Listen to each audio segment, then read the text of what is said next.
இந்த வீடியோவில் நம்ம பேச போகிற விஷயம் என்ன அப்படின்னு பார்த்தீங்கன்னா ஒரு பேங்க் ராபரி கேஸ். இந்த பேங்க் ராபரி கேஸ் வந்து எங்கே நடந்ததுங்கன்னா கேரளாவில் லாஸ்ட் வீக் நடந்த ஒரு சம்பவம். நீங்கள் ஒரு 7 நிமிஷத்துக்கு இல்லை ஒரு 8 நிமிஷத்துக்குள்ள ஒரு இன்ட்ரெஸ்டிங்கான பேங்க் ராபரி கேஸை நீங்கள் கேட்கணும் அப்படின்னு நினைக்கிறீங்களா? இந்த வீடியோவை ஃபுல்லாக பாருங்கள்.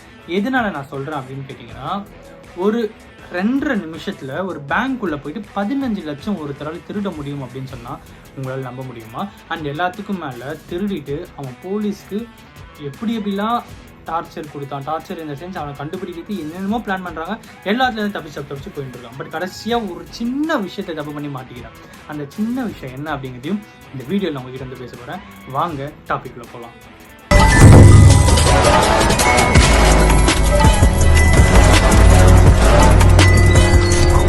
கற்றது உலகளவாகவும் கல்லாதது கை மண்ணளவாகவும் இருக்கட்டும். ஹலோ எவ்ரிவான், எல்லாரும் எப்படி இருக்கீங்க? நல்லா இருக்கீங்களா? இன்னைக்கு நான் உங்ககிட்ட முன்னாடியே சொன்ன மாதிரி பேங்க் ராபரி கேஸ் தான் இந்த வீடியோவில் உங்ககிட்ட வந்து பேச போகிறேன். போட்டா பிரான்ச் அப்படிங்கிற ஒரு பர்டிகுலர் பிரான்ச், ஓகேங்களா? இது எங்கே இருக்குது அப்படின்னு பார்த்தீங்கன்னா கேரளாவில் சாலக்குடி பக்கத்தில் இருக்குது. இந்த கேரளாவில் இருக்கிற இந்த பர்டிகுலர் பிரான்ச் என்ன பேங்க் அப்படின்னு கேட்டிங்கன்னா ஃபெடரல் பேங்க் ஆஃப் இந்தியா. இந்த ஃபெடரல் பேங்க்கில் ஒரு நாள் என்ன ஆகுது அப்படின்னு பார்த்தீங்கன்னா, லன்ச் டைமில் ஒருத்தன் வரான். அவன் வந்து இந்த அவெனிஸ் அப்புறம் ஸ்கூட்டி இந்த மாதிரி டைப்பான ஒரு 2 வீலர் ஒன்று வந்து எடுத்துகிட்டு வரான், ஓகேங்களா? அந்த 2 வீலர் வந்து பிளாக் கலர் ஒரு 2 வீலர், ஓகேங்களா? அந்த 2 வீலர் வந்து எடுத்துகிட்டு வரான். அந்த 2 வீலர் எடுத்துகிட்டு வந்து பேங்க் வெளியே நிறுத்திட்டு பேங்க்குள்ளே போகிறான். பேங்க்குள்ளே போய் மேனேஜர் அவங்க கூட இருந்த 2 ஸ்டாஃப் மற்றவங்களாம் லஞ்சுக்கு போயிருக்காங்க. 2 பேர் மட்டும் கேஷ் ஹேண்டர் இருக்காங்க. 2 பேரையுமே உள்ளே அனுப்பிடுறான்.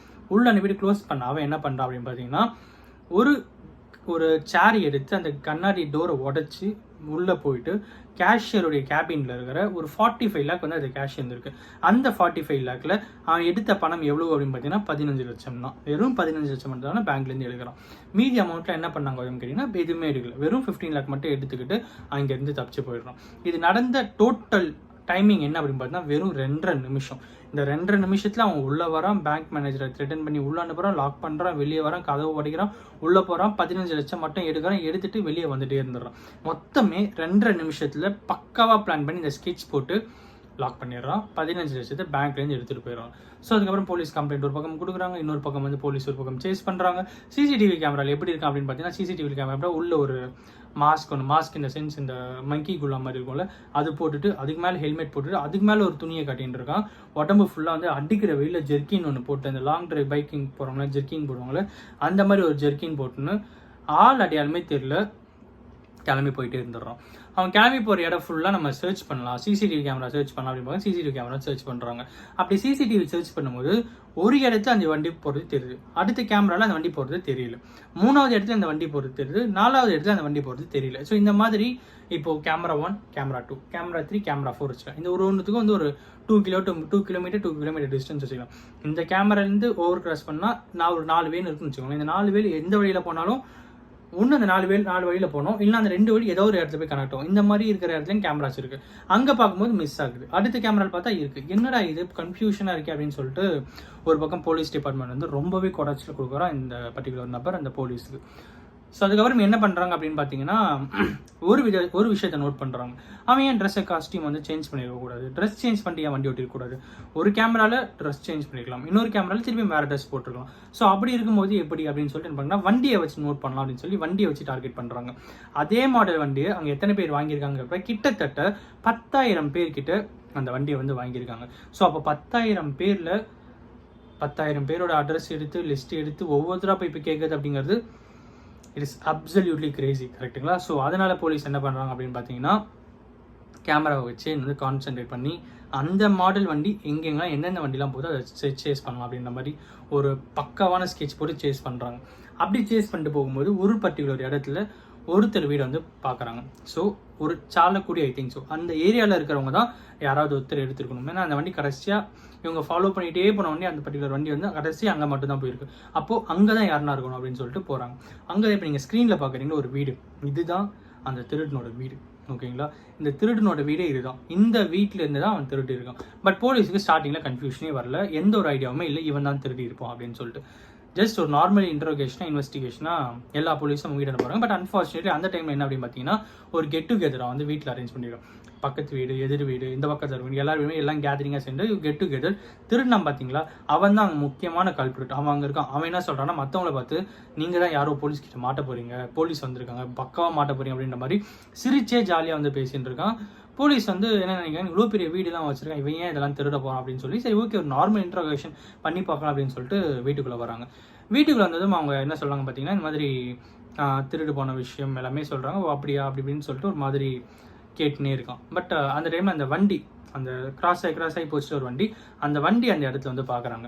அந்த வண்டியை பார்த்ததுமே போலீஸ் வந்து ஒரு பக்கம் இவன் தானோ அப்படின்ட்டு கேள்வி. பட் இன்னொரு பக்கம் என்ன, ஒருவேளை அந்த 10,000 பேரில் இவனா ஒருத்தர் தான் என்ன பண்ணுறது, சே ரொம்ப நல்லவனாக இருப்பான் போடுக்கு, இவ்வளோ பெரிய வீடு எல்லாம் வச்சிருக்கான், இவன் எப்படி திருடி இருப்பான் அப்படின்னு சொல்லிட்டு போலீஸ் வந்து அவனை கேட்கவே இல்லை, நோட் பண்ணிகிட்டே இருக்காங்க. பட் ஒரு விஷயத்தை மட்டும் பார்க்குறாங்க, கன்ஃபார்ம் பண்ணுறாங்க போலீஸ், நீ தான் திருடி இருப்ப அப்படின்னு சொல்லிட்டு. அவன் வந்து எல்லாரும் முன்னாடியுமே ஆமாம் நான் தான் திருடினேன் அப்படின்றான். என்ன கௌதம் சொல்கிற, அப்படி என்னடா போலீஸ் பார்த்தாங்க அப்படின்னு கேட்டிங்கன்னா சொல்கிறேன். பட் அதுக்கு முன்னாடி அவன் ஏன் திருடினான்ற கதை உங்களுக்கு சொன்னோம்ல, அதை ஃபஸ்ட்டு சொல்லிடுறேன். எதுக்கு திருடினா அப்படின்னு பார்த்தீங்கன்னா, அந்த பெரிய வீடு நீங்கள் பார்த்தீங்களே, இந்த வீடு வாங்கும்போது சில பேர்கிட்ட லோனு, சில ஹேண்ட் லோன் அப்படின்னு சொல்லி நிறைய அமௌண்ட்லாம் வாங்கி தான் இவனும் இவனோட ஒய்ஃபும் வந்து அந்த வீட்டை வந்து வாங்கியிருக்காங்க. ஒரு 10 சென்ட்டில் 2000 ஸ்கொயர் ஃபீட் வீடுன்னு நினைக்கிறேன். ஸோ இவ்வளோ பெரிய வீடு அவங்க வந்து வாங்கியிருக்காங்க. ஸோ அந்த வீட்டில் வந்து அவங்க இருந்துட்டுருக்காங்க. ஸோ அப்படி இருக்கும்போது என்ன ஆகுது அப்படின்னு பார்த்தீங்கன்னா, கடன் அதிகமாகாதனால அவங்க ஒய்ஃப் வந்து ஃபாரின் கண்ட்ரியில் போயிட்டு கல்ஃப் ஐ திங்க் ஸோ அங்கே போயிட்டு அங்கேருந்து அவங்க சம்பாரிச்சு கொஞ்சம் கொஞ்சமாக அமௌண்ட் ஒரு 3 lakh 4 lakh 3 lakh அப்படின்னு கொடுத்து யார் யாருக்கிட்டலாம் கடன் வாங்கினா எல்லாத்தையும் அமௌண்ட்டை கொடுத்துரு அப்படின்னு சொல்லி அங்கேருந்து அவங்க அமௌண்ட் அமைச்சுன்னு இருந்திருக்காங்க. இவன் வர அமௌண்ட் எல்லாத்தையுமே என்ன பண்ணுறான் அப்படின்னு பார்த்தீங்கன்னா செலவு பண்ணிடுறான், ஊதாரித்தனமாக செலவு பண்ணிடுறான். அப்படி செலவு பண்ணுறதுமே போலீஸ் என்ன பண்ணுறாங்க அப்படின்னு பார்த்தீங்கன்னா, போலீஸ் இங்கே இன்னும் வரல. ஓகேங்களா, நான் கிளைமேக்ஸ் நான் வந்து ஃப்ளாஷ்பேக் சொல்லிட்டு இருக்கேன்ல, சாரி மன்னிச்சிக்கோங்க. செலவு பண்ணிடுறான். செலவு பண்ணதும் ஒரு கட்டத்து மேலே ஏப்ரல் மந்த் கம்மிங் ஏப்ரலில் அவங்களோட பசங்களுக்கு ஒரு பர்டிகுலர் பர்சனுக்கு வந்து ஒரு ரிலீஜியஸ் விஷயமா ஒரு ஃபெஸ்டிவல் பண்ணணும், ஒரு செலிப்ரேஷன் இருக்குது அப்படின்றதுனால அவங்க ஒய்ஃப் வந்து ஊருக்கு வராங்க. ஸோ அப்படி ஊருக்கு வரும்போது என்ன ஆகுது அப்படின்னு பார்த்தீங்கன்னா, ஒரு வேளை வந்தாலும் இவன் தான் கடனே கொடுக்கல, எல்லாருக்கும் இவங்க வாங்கின காசு மொத்த காசையும் வந்து தூக்கி செலவு பண்ணி குடிக்கிறது கும்மாலமாக இருக்குதுன்னு சொல்லி பயங்கரமாக செலவு பண்ணிட்டு இருக்கான். ஸோ இவங்கிட்ட காசே இல்லை. 15 லட்சம் கொடுத்துருக்கான், 15 லட்சத்துமே செலவு பண்ணியிருக்கான்.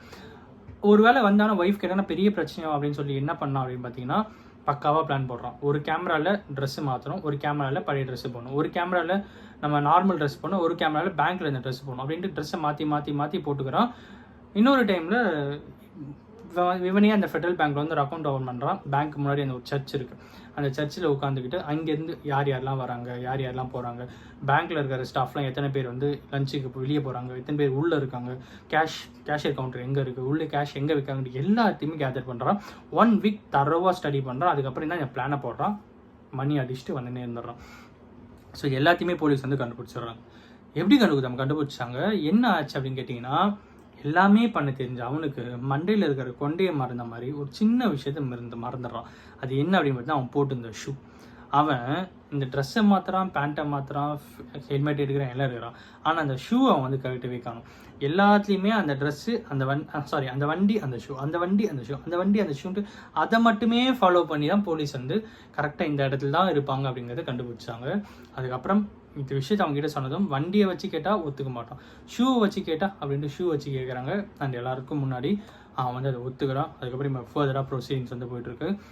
வேறு லெவல் திங்கிங்கில் போலீஸ் எந்த அளவுக்கு யோசித்து ஒரு கேஸை சால்வ் பண்ணியிருக்காங்க அப்படின்னு யோசிக்கும்போது ப்ரவுட் டு போலீஸ் டிபார்ட்மெண்ட் அப்படிங்கிறத இந்த வீடியோ உங்கள்கிட்ட நான் சொல்லணும் அப்படின்னு. இந்த வீடியோ யாருன்னா ஒருத்தருக்கு நாலேஜ் ஷேரிங்காக இருக்குன்னு சொல்லி நான் நம்புகிறேன்.